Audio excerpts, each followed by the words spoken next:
Lou Hamilton from Audible Elegance here in Cincinnati, Ohio. I'm back in my store today, and our store is located a couple doors north of the Montgomery Inn, across the street from Montgomery Cyclery. So now that we're in spring, go ahead and get your bike tuned up and stop by the store while they're doing the work.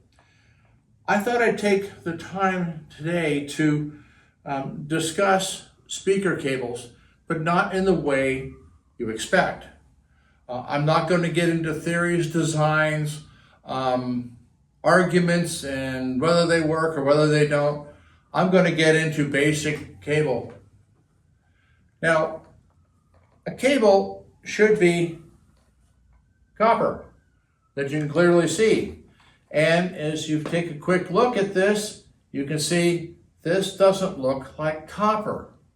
As a matter of fact, it is all full of green goo that if I peeled the jacket back, it would probably crumble. Now, in her day, this was actually one of the most popular speaker cables sold across the United States. This is Monster Cable OMC 500. Now, our opinion of the cable was that it didn't do anything tragically wrong, and it didn't do anything terribly right. So if you didn't know what to do, it was kind of a safe cable to buy, even though we did not sell this cable. We were not a retailer of it. We never sold Monster Cable, but it was safe. Now, what a lot of people don't understand, and you can look at some of your lamp cords in your house, there's a process that occurs that causes essentially this copper to go back into its native state.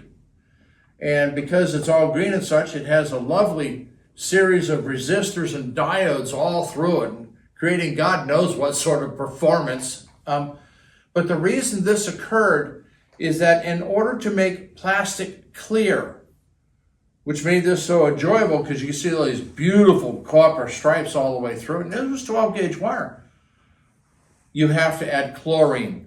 That's how you make plastic clear. And so with the chlorine in the plastic, it began to attack the copper in the cable. And this is what happened after 25 or 30 years. So you can look at your older lamps and look at the clear lamp cords, and you might see that, gee, they don't exactly look clear either. They look a little, green and such. Well, they're slowly becoming a fire hazard because that's a lot of resistance that's being handed to you.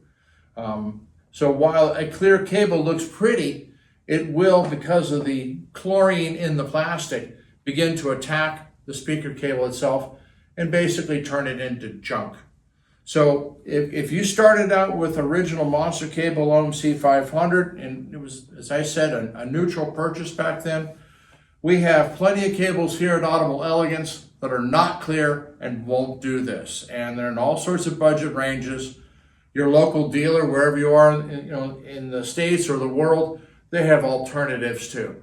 So take a look at what speaker cable you think you're using, because if it's done this, it's time for it to go. And that's that.